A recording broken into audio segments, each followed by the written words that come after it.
अस्सलाम वालेकुम दोस्तों, मेरा नाम है कंवल और आज मैं एक नए व्लॉग में आपको तुर्किश कहवा जो है वो बनाना सिखाऊंगी।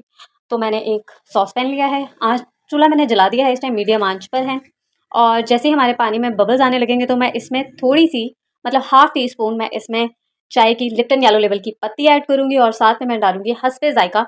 जैसे कि मैं शुगर तेज़ पीती हूँ तो मैं इसमें 2 टेबल स्पून शुगर के ऐड करूँगी और फिर मैं आपको बनाकर दिखाऊँगी, सर्व करते हुए दिखाऊँगी। तो दोस्तों मैंने इसमें हाफ़ टी स्पून चाय की पत्ती और 2 tablespoon of sugar, white sugar मैंने इसमें ऐड कर दिया था और अब इसमें बबल्स आ चुके हैं। हमारा टर्किश कहवा जो है वो बनकर तैयार है। आप इसमें थोड़ा-सा लेमन स्प्रिंकल कर सकते हैं, थोड़ा-सा लेमन जूस ऐड कर सकते हैं, थोड़ी-सी इलायची भी डाल सकते हैं। ये आप लोगों पर डिपेंड करता है कि आपका टेस्ट कैसा है, आपको किस तरह का कहवा ज़्यादा पसंद है। मुझे प्लेन कहवा बहुत पसंद है, इसीलिए मैं सिर्फ़ प्लेन कहवा बना रही हूँ।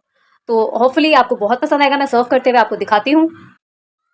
तो दोस्तों मेरा टर्किश कहवा जो है वो बनकर बिल्कुल तैयार है। मैंने इसे सर्व कर दिया है। होपफुली आपको ये वीडियो बहुत पसंद आई होगी। मेरा ये व्लॉग भी आपको बहुत अच्छा लगा होगा। प्लीज़ इसे लाइक, सब्सक्राइब और शेयर करना ना भूलिएगा। इससे मेरी हौसला अफजाई होगी।